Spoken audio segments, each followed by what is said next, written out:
Welcome to No Violence for Kids Canada. Today, we are really excited to start off a series of interviews with folks who are in the know towards a repeal for Section 43 here in Canada.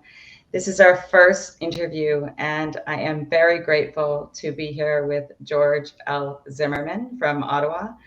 My name is Danielle, and I work here in Vancouver, where I am, and I also volunteer with No Violence for Kids Canada. And to start off, I'd just like to do an acknowledgement of the land. So we're meeting here, I'm meeting here actually, on the land of the first people, of the Musqueam people, Tsleil-Waututh, Coquitlam, Semiahmoo, and the Kikwa people. I acknowledge their truth, and I'm grateful for their message of peace, community, and nonviolence. I'll continue to be accountable for my settler ancestors while learning skills of collaboration and reconciliation. My effort here is really to answer to the call to action 6 from the Truth and Reconciliation Commission talks, and this is to repeal Section 43.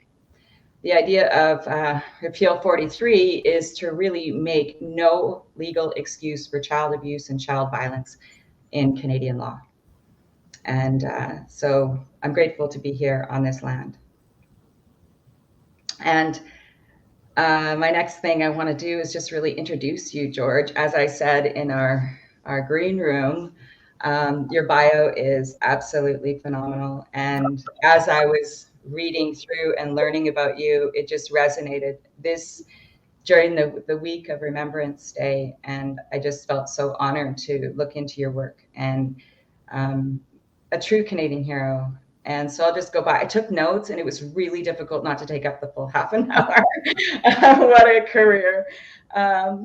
Captain of the Royal Canadian Navy, George Zimmerman, joined the Navy back in 1972. He served as a watchkeeper, Marine Surface Officer, and then went and completed grad school, where then he was posted at the National Defense Medical Center, promoted to commander, and then on to Navy Command Champlain, retiring after 40 years of service as a senior for the Royal Canadian Navy as a captain. That is a pretty incredible career, and thank you, George, for your service and all you've committed to from the bottom of my heart, and I'm sure many others watching. Not only this, though, George is also a published writer who's recognized internationally in many academic organizations and associations. And now he's a reverend in Ottawa with the Presbyterian Church, and a wonderful advocate for children. So welcome, George L. Zimmerman, to our No Violence for Kids Canada interview. Well, Danielle, thank you so much for inviting me to be part of this action group. And thank you so much for that very kind and generous introduction. And I'm thrilled to be part of a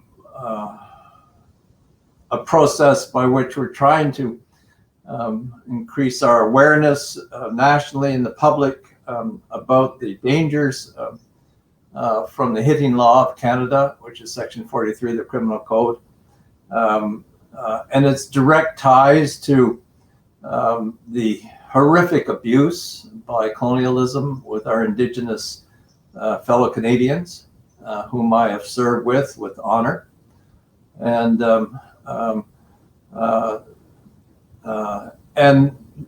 working with the group that put together the joint statement, which we can talk about in a few minutes, from whom I have learned so much about what's happening in this country regarding the Section 43 of the Criminal Code of Canada and repealing that, and the call to action number 6 from the Truth and Reconciliation. So thanks so much for inviting me to be part of this. It's such a pleasure, George. And we've had the opportunity to have a couple Zoom calls already. And I am as well really humbled by the conversations amongst yourself and Joan Durant and Ron Ensom and Valerie Michelson and Kale as well. It's been a joy. There's some great energy that's starting here.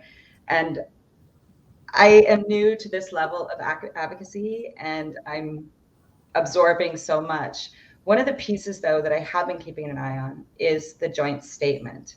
So the joint statement is an incredible work by Ron Ensom and Joan Durant. They're the keepers of the joint statement. And can you describe more about what the joint statement is? Well, you'll be interviewing Joan and Ron, I think, in the future. The joint statement is a coalition of a number of advocacy groups or child advocacy groups and child development groups who have put together a very succinct booklet called the Joint Statement on the Physical Punishment of Children and Youth.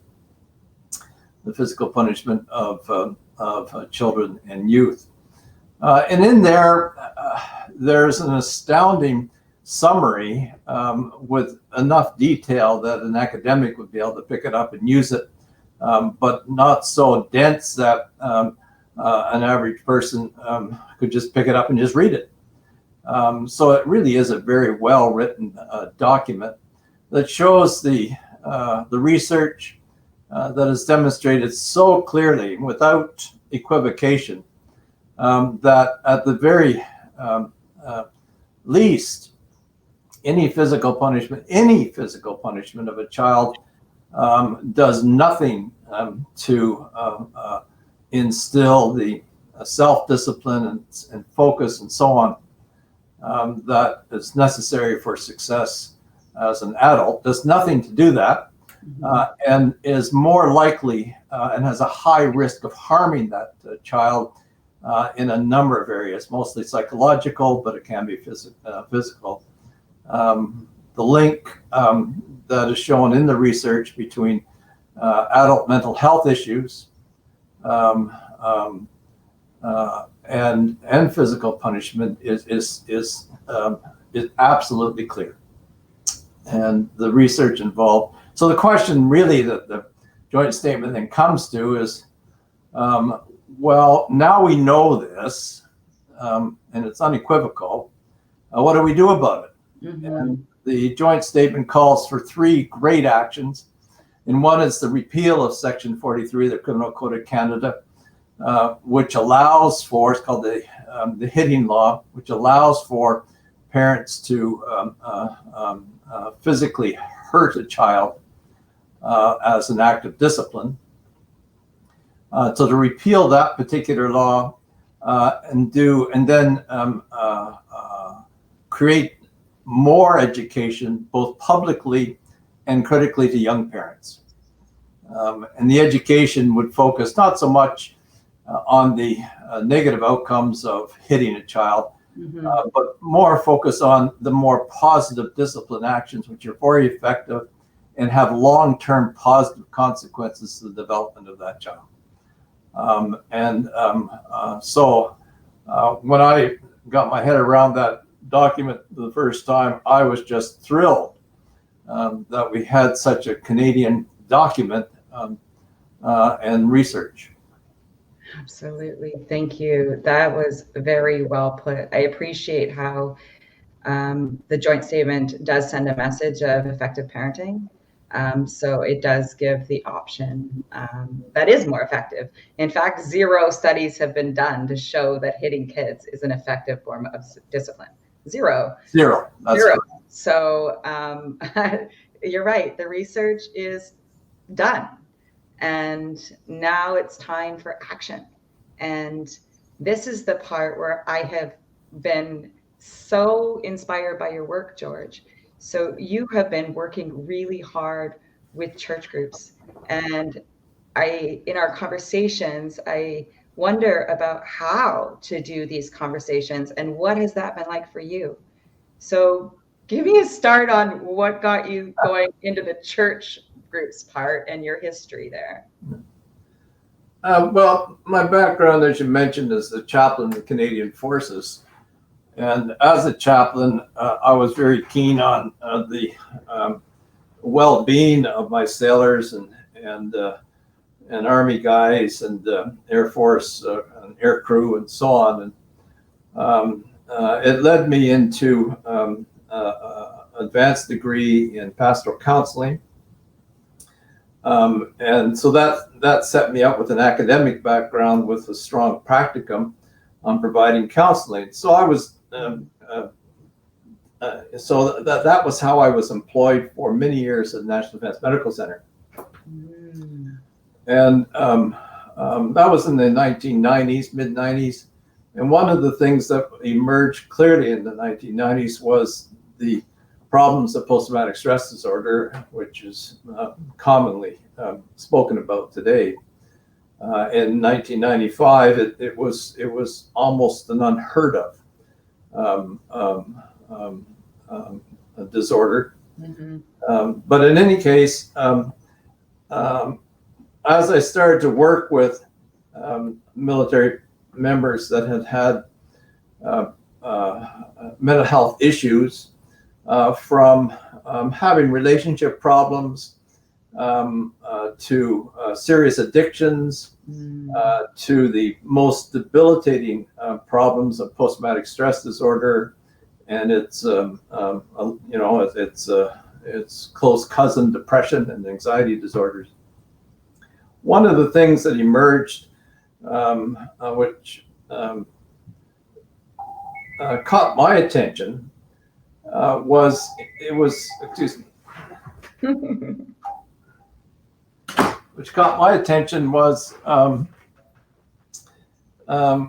that many of these adults had come from very difficult backgrounds as children. And the phrase that I like to coin is that they came from not good enough parents. In there was a great deal of rigidity, a great deal of non-affection, and all kinds of physical punishment. And it made me, wonder about the impact of upbringing along those lines, and how it impacts and shows up in different ways in adults. And so that was fine. So I did some more research around that, and that took me into the whole area of how early experiences as childhood, especially if they're negative, like hitting a child, like being hit as a child, and the impact that has on psychological development of a 3-year-old, 4-year-old, 6-year-old, 8-year-old, and so on. Then I retired from the military, and I went back to my roots as a Presbyterian minister.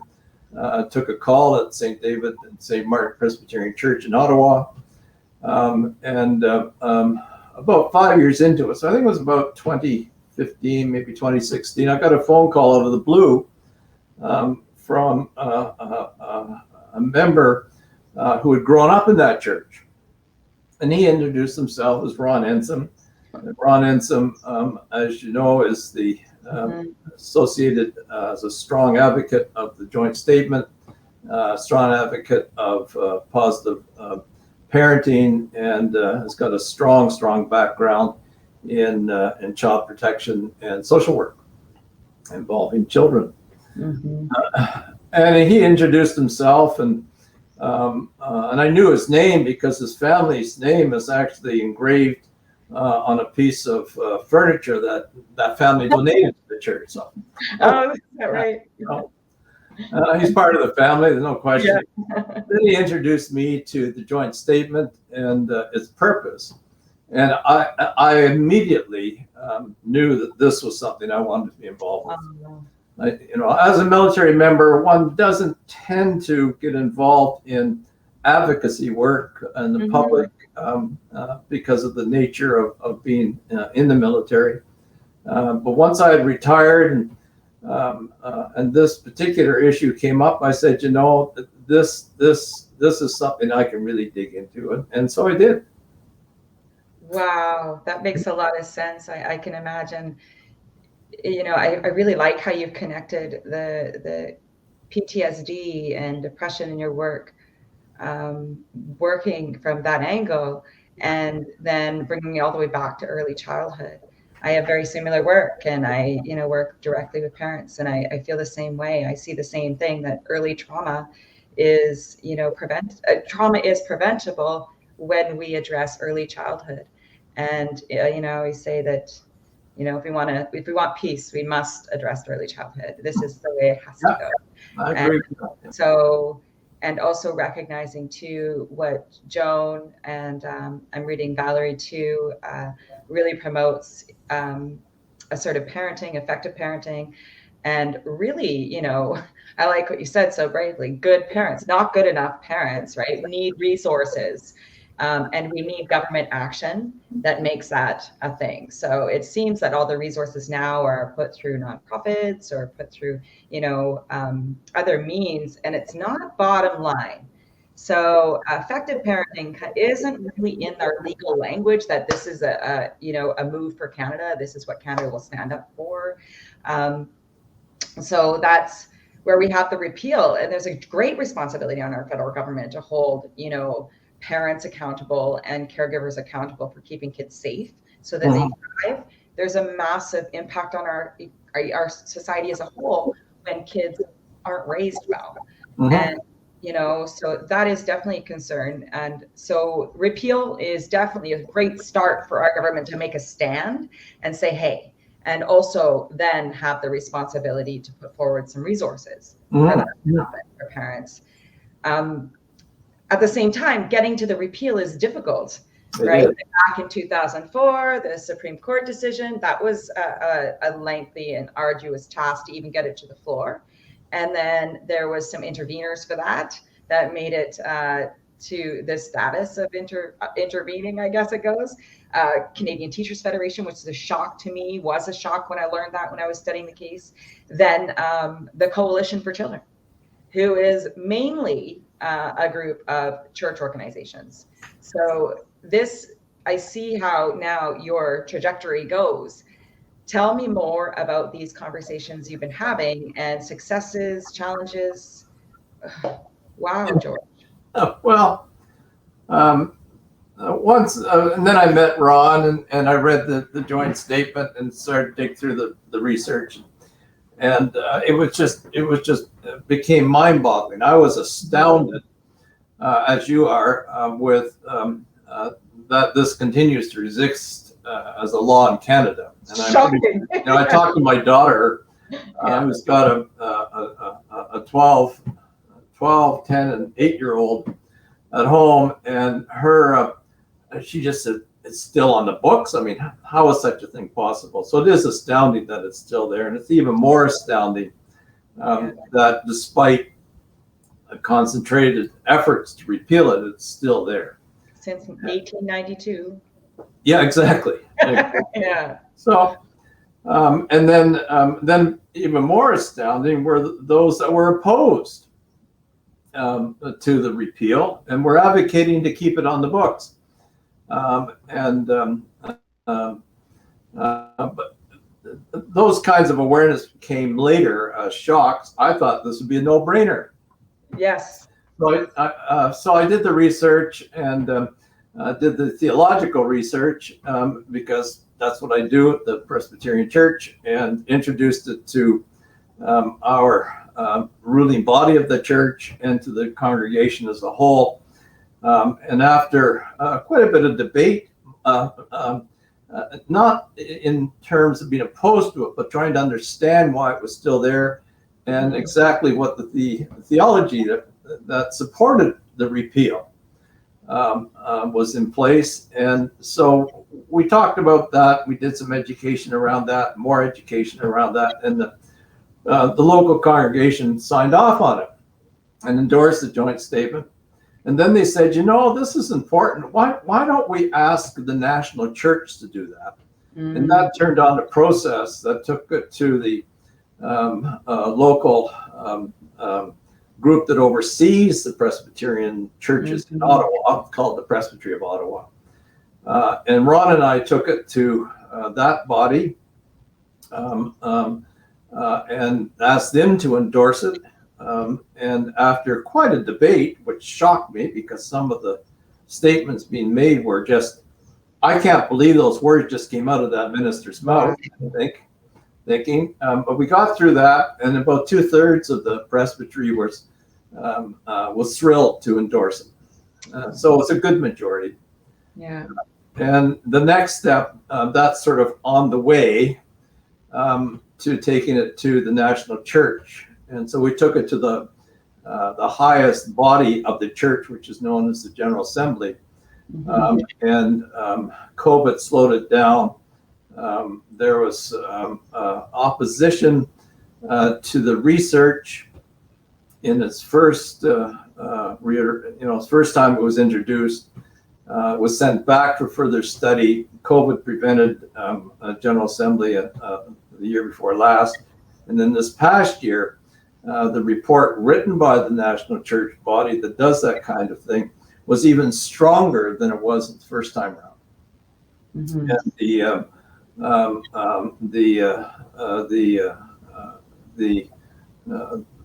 we call it the prayer, sort of the petition, was passed, and they went further. The Presbyterian Church in Canada has taken a stand to repeal Section 43. They wrote to the Prime Minister, they wrote to Justice. As a national church, they circulated to all our Presbyterian church the report and gave them links so they can study this issue, and then individual churches or individuals could also endorse the joint statement and write to their member parliament. So that was the battle. The theological issue that I really I found most interesting was that people would quote, "Well, it says in the Bible." I said, "Well, okay, what does it say in the Bible?" And so they would say, "Well, it says in the Bible, if you spare the rod, you will spoil the child." So that was my first task, was to take a good look at that particular quote. And I discovered that that particular quote has more to do with 50 Shades of Grey than it does with the Bible. Okay, tell me more. And I can explain that. It was written by Samuel Butler in a play called Hudibras in 1664, England. And he was writing a satire, barbed satire against the Puritans, the Roundheads, and the Presbyterians who were imposing a rigid religiosity on the population, just absolutely rigid. And the satire picked up that many of these people who were imposing this rigid religiosity were hypocrites in their personal lives. Oh. So he writes up, oh God, it's funny. He writes up this story of this Puritan married senior person, and this is a fictional person, right? Who is interested in a widow. So he tries to seduce the widow. Okay. Well, the widow's got her own interest, and it turns out that her interest is she's a dominatrix. So she's interested in providing services to men who wish, to have some kind of kinky relationship with blindfolds and whips. Okay. So the story's unfolding that way, and that's kind of interesting. And then at one point in her argument, she makes the argument, look, you have to come into this process in order to be with me, because if I spare the rod, I will spoil the child. Aha. I see your connection. So thank you for bringing that around. I was getting worried. Samuel Butler is talking about this childlike man who is chasing this widow. All right. That's where it comes from. Whew. Well, that is another take on spare the rod, spoil the child for me. I am just learning the interpretations as well. That's pretty funny to think of Yeah, it. it's a great play. It's Hudibras. Yeah. Were you able to have these conversations? Has that been a helpful take for you? Oh, absolutely. Yeah. Oh, really? And then when we dig down further into the word, the rod, because it is in Proverbs about using the rod. Um, but the word rod in the Old Testament primarily refers to the sticks that are used to guide sheep and cattle. Right. And you use a stick like that underneath the belly of a calf, for example, to calm the calf, to guide the calf. So the word rod in the Old Testament has nothing to do with a cane that you can use to whack a kid with. You know, and I think it's so important to look at the specifics of where all of this comes from. The rod back, herding sheep. We're not herding sheep anymore. And so the interpretation needs to be looked at on what that means today.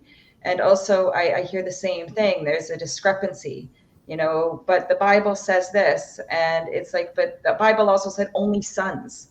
And the Bible was written back in ancient time. And so also there's this idea of interpreting the Bible in a redemptive way. And I can see all of these must be a part of the conversations that you've been having. Exactly. Yeah. Exactly. Yeah. One of the keys that I discovered was education, education, and education.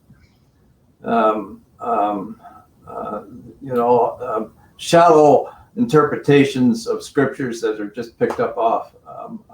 They lack the depth of the education. And of course, the Presbyterian Church, United Church, Anglican Church, many of these churches have deep, deep theological roots and deep educational traditions. And take a look at the research. Yeah. Yeah. And I think that's so important, right? Is to interpret it with what we know now and recognize the word of the scripture from how we can use the word, or how folks that believe can use the word in a way that is appropriate and also is centered around love and compassion and dignity. That's the message that I hear as well. So there's these both, spare the rod, spoil the child, and also, a message of love. And I believe that one has to let go, right? Hitting kids does not line up with dignity and compassion and love, and in our modern day and what we know with all of this research. Yeah, that's exactly right. And that's consistent with biblical studies, because the Bible wasn't written, on such and such a date. It was written over centuries. One of the things that, as you progress through the different ancient scriptures, you'll find that there's a constant movement towards reforming, towards compassion and justice in the broad sense. In terms of physical punishment of children, the book of Proverbs talks about that, but one has to realize that the synagogue at the time was trying to limit the unlimited discipline of the public. Yeah. And parents were beating their children virtually to death. And the temple stepped in and said, we got to do something. So they created a law. Only 40 whips, I think. Yeah, that's right. Only 40 whips, yeah. So, move ahead another 2,000 years and you come into the teacher from Nazareth who says very clearly, don't harm the children, period. That's it exactly, is that it has to be all in. There's no safe way to hit kids. There's no safe there's no safe way. And we see that now, the 2 smack for the spanking law, right? Just 2 smacks is fine, right? That's fine. It's like, nah. Wrong answer. Wrong answer. You're right, George. You're right. So, online right now, you see all of this division. I know with the pandemic, it's definitely increased. And these conversations, can be filled with a lot of vitriol, and often because of the finding of the unmarked graves. And now Canadians are more aware of colonialism. And I think that also is adding to this divide, you know, in conversation and I guess stress. That's what I see is stress. I agree. I absolutely agree. And, which is definitely no good for kids, right? I mean, who's going to suffer when our society is under stress? It's going to be the kids, which puts them more at risk. Exactly. What is your advice for those of us that are having these conversations in every day when people are saying, but the Bible says so? You know, how do we manage our stress? How do we have those conversations? I think, yeah, that's a great question. There isn't any sort of, you know, one size fits all. The process of education, I think, is probably one of the best tools, or the main tool that we have. You know, when we think of those that are dealing with the physical punishment of children, there are those that are perpetrators that want to hit their children as a form of physical discipline. We have those that are instigators that are trying to perpetuate the law. They're a minority in Canada. I'm quite convinced of that. We have survivors who are, they might be adult survivors, or they might be child survivors who have been the recipient of the harm that comes from being disciplined physically. Then we have bystanders who sort of know about it, but really watch it go on. And we have heroes who are willing to stand up and say something, either directly when they see a child being hit, or indirectly by repealing Section 43 of the Criminal Code of Canada. And I think part of the process is to identify who's the bystander, who might be open and work there. I've long learned that if there's a strong, rigid belief system in place that's not open to reason, that I really don't have enough time and effort to be able to do anything with that individual. And they may be instigators, they might be perpetrators, I don't know. But the bystanders, of whom most are reasoned and reasonable people, I think as they learn more about the dangers involved and that this law actually still exists, I think we can see them turn to heroes and take action, like writing to somebody, or talking to people, or advocating for it, or seeing groups sign off on the joint statement, anything along those lines. What wonderful advice. That's so helpful to be able to recognize that getting into those heated conversations where there's that entrenched ideology or even ignorance, we could say, you know, isn't really the place where we need to do the work. It's with the people who are watching on the sidelines, who aren't sure how to step up or just need that extra encouragement to step up. So keep our eyes on the bystander. That's it. Turn the bystanders into heroes. But the bystanders and the heroes, those are our people. Yeah. Those are our people. Those are the people. That's for sure. I love this advice. It's so good. Do you have any final thoughts that you would like to tell our group, No Violence for Kids Canada? And yeah. Well, one of the things that was occurring to me is that the discipline of children is critical. Children need to grow with a sense of self-discipline. They need to have boundary definition in order to have an identity. And it's from there that they have the internal psychological structures to be filled with energy, to have a love of learning, to be curious, to be creative, to be just, to understand how to get along with people in terms of teamwork, have a zest for life, self-regulation, and so on. And so discipline is important. But the form of discipline, especially in the last 10 or 15 years, there's been so much material available of how to raise a child into that space, into that wholesome space. So they see the world as a place, not of danger, but a place to be fixed, that might be broken a little bit, but they know I can do something to fix what I see broken and contribute to our society. Beautiful. So resonating with me. Discipline is my thing in my work, and I believe the same. Assertive parenting is where it's at. And so having boundaries, clear limits, being able to say no, and helping kids work through that feeling of not accepting that.